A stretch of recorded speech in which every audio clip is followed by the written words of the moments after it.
நாகையில் சிபிசிஎல் ஆலை விரிவாக்கத்திற்காக கையகப்படுத்தப்பட்ட நிலங்களுக்கான இழப்பீட்டுத் தொகை வழங்காத மாவட்ட நிர்வாகத்தை கண்டித்து கிராம மக்கள் தூத்துக்குடி கிழக்கு கடற்கரை சாலையில் மறியலில் ஈடுபட்டனர். நாகப்பட்டினம் மாவட்டம் பனங்குடி பகுதியில் இயங்கி வரும் சிபிசிஎல் ஆலை விரிவாக்க பணிக்காக முட்டம், கோபுராஜபுரம், பனங்குடி உள்ளிட்ட கிராமங்களிலிருந்து 618 ஏக்கர் விளைநிலங்கள் கையகப்படுத்தப்பட்டன. கடந்த திமுக ஆட்சியில் 600 நபர்களுக்கு இழப்பீட்டுத் தொகை வழங்கப்பட்டது. தேர்தலால் எஞ்சியவர்களுக்கு வழங்கப்படவில்லை. இந்நிலையில் பனங்குடி கிராமத்தை சேர்ந்தவர்கள் இழப்பீடு தொகை கோரி நாகூர் அடுத்த வாஞ்சூர் சோதனை சாவடியின் 4 சாலைகளிலும் மறியல் போராட்டத்தில் ஈடுபட்டனர். இதனால் போக்குவரத்து வாகனங்கள் 2 கிலோமீட்டர் தூரத்திற்கு அணிவகுத்து நிற்கின்றன.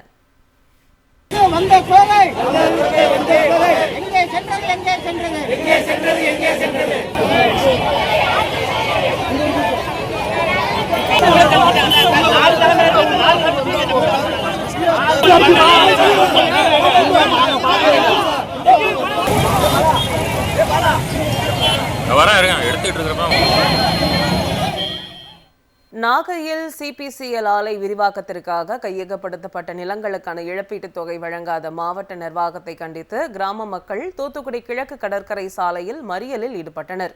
நாகப்பட்டினம் மாவட்டம் பனங்குடி பகுதியில் இயங்கி வரும் சிபிசிஎல் ஆலை விரிவாக்க பணிக்காக முட்டம், கோபுராஜபுரம், பனங்குடி உள்ளிட்ட கிராமங்களிலிருந்து 618 ஏக்கர் விளைநிலங்கள் கையகப்படுத்தப்பட்டன. கடந்த திமுக ஆட்சியில் 600 நபர்களுக்கு இழப்பீட்டுத் தொகை வழங்கப்பட்டது. தேர்தலால் எஞ்சியவர்களுக்கு வழங்கப்படவில்லை. இந்நிலையில் பனங்குடி கிராமத்தை சேர்ந்தவர்கள் இழப்பீடு தொகை கோரி நாகூர் அடுத்த வாஞ்சூர் சோதனை சாவடியின் 4 சாலைகளிலும் மறியல் போராட்டத்தில் ஈடுபட்டனர். இதனால் போக்குவரத்து வாகனங்கள் 2 கிலோமீட்டர் தூரத்திற்கு அணிவகுத்து நிற்கின்றன.